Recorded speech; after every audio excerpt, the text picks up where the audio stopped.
ওং নমঃ ভগবতে বাসুদেবায়।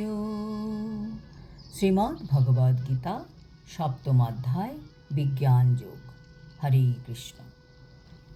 আজ আমরা সপ্তম অধ্যায় বিজ্ঞান যোগের 11 নম্বর শ্লোকটি শুনব। বলং বলবতং চাহং কামরাগ বিবর্জিতম ধর্মবিরুদ্ধ ভূতেষু কামহস্মি ভরতর্ষভ। অনুবাদ: হে ভরতর্ষভ, আমি বলবানের কাম ও রাগ বিবর্জিত বল এবং ধর্মের অবিরোধী কামরূপে প্রাণীগণের মধ্যে বিরাজমান। তাৎপর্য: ভগবান কি সুন্দরভাবে বর্ণনা করলেন কোন বলটি কৃষ্ণ এবং কোন বলটি কৃষ্ণ নন। কাম এবং রাগ বিবর্জিত বলটি হচ্ছেন কৃষ্ণ। আমরা জানি যে কৃষ্ণের প্রকাশ হচ্ছেন বলরাম বা বলদেব। এই বলরাম হচ্ছেন কৃষ্ণের সব বলের উৎস, জাগতিক বল হোক বা আধ্যাত্মিক বল হোক। বলরাম মানেই কৃষ্ণ, কৃষ্ণেরই প্রকাশ হচ্ছেন বলরাম। এখানে ভগবান কিছু ক্যাটাগরি সৃষ্টি করে দিয়েছেন। সব বলই কি বলরামের প্রকাশ, না সব বলই কি কৃষ্ণ, নাকি কোনো কোনো বল কৃষ্ণ? বল ছাড়া তো আমরা কাজ করতেই পারি না। আমরা যে কোনো কাজ করি আমাদের বল প্রয়োজন। আমরা বাইরে যাচ্ছি, কাজ করতে বেরোচ্ছি, রান্না করছি, সব কাজেই আমাদের বল প্রয়োজন। ভগবানকে আরতি করতেও বলের প্রয়োজন। বল ছাড়া কোনো কাজ করা যায় না। এখানে তাহলে কোন বলটি কৃষ্ণ?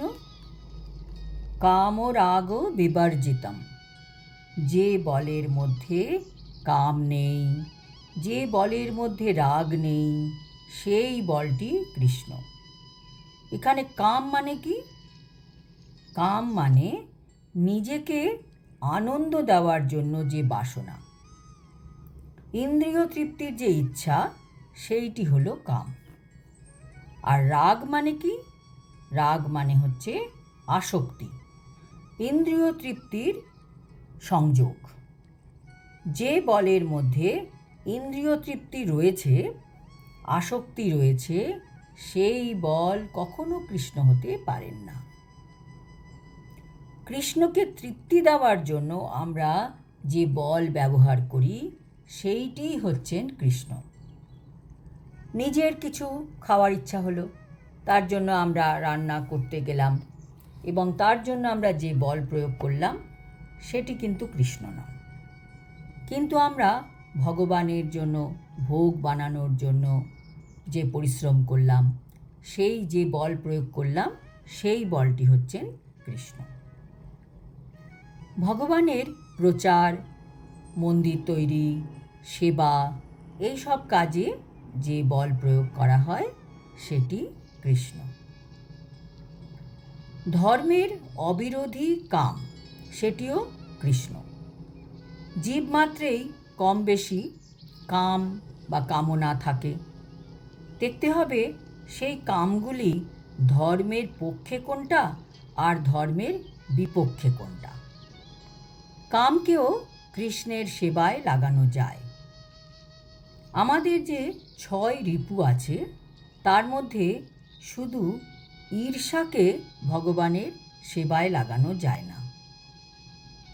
ঈর্ষা বাদ দিয়ে সব রিপুকেও আমরা ভগবানের সেবায় নিয়োগ করতে পারি। তো কামকেও ভগবানের সেবায় নিয়োগ করা যায়। যখন একজন স্বামী স্ত্রী ধর্মের অনুকূলে সন্তান উৎপাদন করেন, তখন সেই কামও ভগবানের অনুকূলে। ইন্দ্রিয় তৃপ্তির জন্য যখন কামকে ব্যবহার করা হয় তখন তা ভগবানের বল নয়। তাই পিতামাতার একান্ত কর্তব্য হচ্ছে তাদের সন্তানদের কৃষ্ণ ভাবনাময় করে গড়ে তোলা। যে বলবান ব্যক্তি তার কর্তব্য হচ্ছে দুর্বলকে রক্ষা করা। সে যদি ব্যক্তিগত স্বার্থ সিদ্ধির জন্য অপরকে আক্রমণ করে তবে সেই বল কৃষ্ণ নন। এর থেকে আমরা এটাই উপলব্ধি করলাম, যেহেতু আমাদের সমস্ত বলের উৎস কৃষ্ণ, তাই কৃষ্ণের দেওয়া বল কৃষ্ণের ইন্দ্রিয় তৃপ্তির কাজে আমাদের লাগানো উচিত। বল দিচ্ছেন কৃষ্ণ, সেটি কাজে লাগাচ্ছি আমরা নিজের ইন্দ্রিয় তৃপ্তির জন্য, এটা একদম ঠিক নয়।